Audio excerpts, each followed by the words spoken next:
Prayoridad ng Barangay Tagaran, Cauayan City ang makapaghatid ng akses sa malinis at ligtas na tubig para sa mga residente sa kanilang barangay. Sa panayam ng IFM News Team kay Kapitan Benji Balawag, sinabi nito na isang tubig sa pinakamahalagang pangangailangan ng tao, kaya naman prayoridad nila na matugunan ang pangangailangan ng mga residente sa kanilang barangay, lalo na ngayong panahon ng tag-init. Ayon sa Kapitan, isa sa proyekto na kanilang tinutukan ay ang pagtatayo ng 3 million pesos na halaga ng water system sa kanilang barangay. Sa pamamagitan ng proyektong ito, mas magiging accessible na para sa mga residente, partikular na sa mga kabahayan sa Purok 5 at Purok 6 ang pagkakaroon ng malinis at ligtas na tubig. Sinabi rin ng Kapitan na bago tuluyang masimulan ang pagkakabit ng linya sa mga kabahayan na gustong magpakabit ay magkakaroon muna ng pagpupulong sa kanilang lugar kasama ang mga residente at ang kinatawan mula sa Cauayan City Water District upang mas maipaliwanag ang benepisyo ng water system na ito. Sa pamamagitan ng proyektong ito, hindi na mahihirapan pa ang mga residente sa supply ng tubig, lalo na ngayong tag-init, dahil hindi na lamang deep well ang mapagkukunan nila ng tubig.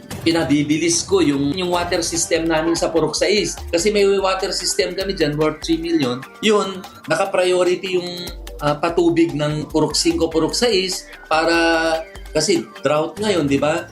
Kahit nga nawasa, hirap di ba? So, pinaparas ko, mamay inspect ko para malatagan na ng host para magpa-meeting na ako kung sino yung gustong mag-subscribe. Pagkatapos nun, yun, ilalatag ko na para ma-energize na kagad.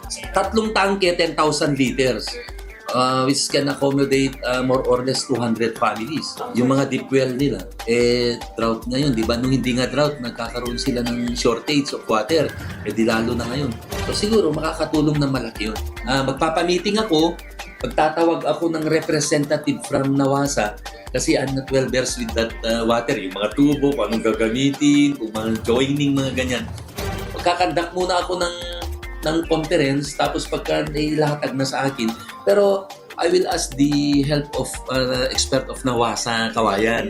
Idol, nanunuyo ba at humihina ang elasticity o pagbanat ng balat? Bumababa ang fat level sa ilalim ng balat, gayon din ang collagen availability sa katawan, kaya naman 50 pa lang, mukha ay kulubot na. Para mapigilan ang mabilis na pagtanda, mag-DTX 500 na. Pinaparami ang cell regulators gaya ng retinols, peptides at growth factors para sa collagen metabolism and productions. Sa DTX 500, hindi lang balat mo ang magiging makinis kundi ang selula ng iyong buong katawan. Para maging healthy, mag-DTX 500 palagi. Para sa IFM News, ako si Idol Zaira Contapay. Idol! IFM News.